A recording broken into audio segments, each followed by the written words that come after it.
முக்கியமான கோரிக்கைகளை வலியுறுத்தி இந்த மாவட்ட மட்ட அடித்தள போராட்டம் நடந்து கொண்டிருக்கிறது. குறிப்பாக கிராமப்புற நகர்ப்புற ஏழைகளுக்கு வீடற்ற சொந்த வீடற்ற உழைக்கின்ற மக்களை தொழிலாளர்களை உடனடியாக தமிழக அரசு கணக்கெடுப்பு நடத்த வேண்டும். 3 சென்ட் வீட்டு மனையை உடனடியாக அரசு பெற்றுத்தர வேண்டும். 3 சென்ட் வீட்டு மனையோடு அரசாங்கம் தரமான வீடு கட்டி தர வேண்டும் என்கிற ஒரு கோரிக்கையும், இந்த தமிழகத்தினுடைய பல்வேறு கோயில் மடம் அறக்கட்டளை எஸ்டேட் என்று சொல்லக்கூடிய தனியார் கம்பெனிகள் கார்ப்பரேட் கம்பெனிகள் வசம் இருக்கக்கூடிய பல லட்சம் ஏக்கர் விளைநிலங்கள் பரிசாக போடப்பட்டு அவர்களுடைய ஆக்கிரமிப்பில் இருக்கிறது.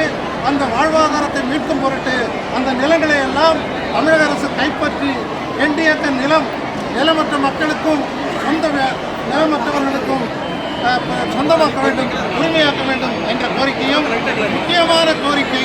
அதைவிட 3வது கோரிக்கை, இந்த மயிலாடுதுறை மாவட்டம் பாதுகாக்கப்பட்ட வேளாண் மண்டல சட்டத்துக்கு உட்பட்டு வருகின்ற மாவட்டம் என்கிற காரணத்தால் தமிழகத்தின் பல்வேறு கடலோர பகுதிகளில் பல்லாயிரக்கணக்கான ஏக்கர் விளைநிலங்களை கார்ப்பரேட் முதலாளிகளும் பால்பண்ணை முதலாளிகளும் பவர் பிளான்ட் என்று சொல்லக்கூடிய சோலார் பிளான்ட் தெர்மல் பிளான்ட் என்று சொல்லக்கூடிய பல்வேறு முதலாளிகள் பல்லாயிரக்கணக்கான ஏக்கர் விளைநிலங்களை வளைத்து போட்டுக்கொண்டு மக்களை பட்டினி போட்டுக்கொண்டு வருகிறார்கள். உடனடியாக பாதுகாக்கப்பட்ட வேளாண் மண்டல சட்டத்தை தமிழக அரசும் மாவட்ட ஆட்சியரும் அமல்படுத்த வேண்டும்.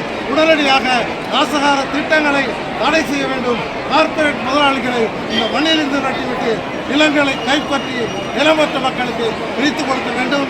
அது மட்டுமல்லாத 100 நாள் வேலை பொறுத்தவரை விவசாயம் முற்றிலும் பாதிக்கப்பட்ட பகுதி என்கிற காரணத்தால் ஆண்டுக்கு 200 நாள் வேலை தர வேண்டும். ஆளொன்றுக்கு விலைவாசியை கணக்கில் எடுத்துக்கொண்டு குறைந்தபட்சம் 600 ரூபாய் ஊதியமாக தர வேண்டும். இப்படி பல்வேறு கோரிக்கைகளை வலியுறுத்தி பல்லாயிரக்கணக்கான மக்கள் கைகளில் செங்கொடிகளோடு கோரிக்கை மனுக்களோடு இந்த மயிலாடுதுறை மாவட்ட ஆட்சியரை சந்திக்க வந்திருக்கிறோம்.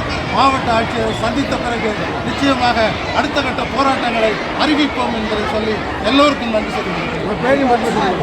குணசேகரன், குணசேகரன், அனைத்து இந்திய விவசாய தொழிலாளர் சங்கத்தினுடைய மாநில பொதுச் செயலாளர், சிபிஎம்எல் கட்சியினுடைய மயிலாடுதுறை மாவட்ட செயலாளர். ஆர்ப்பாட்டம் வெளியில் அறிவிச்சிருந்தீங்க, உள்ளே வந்திருக்கீங்க, மனு கொடுக்க போறீங்களா? மனு கொடுக்கணும். மாவட்ட ஆட்சியர் சந்தித்து மனு கொடுத்து விட்டு திரும்ப வெளியில் போய் நாங்கள் ஆர்ப்பாட்டம் பண்ணுவோம். அதுக்காக தான் இங்கே காத்துறோம்.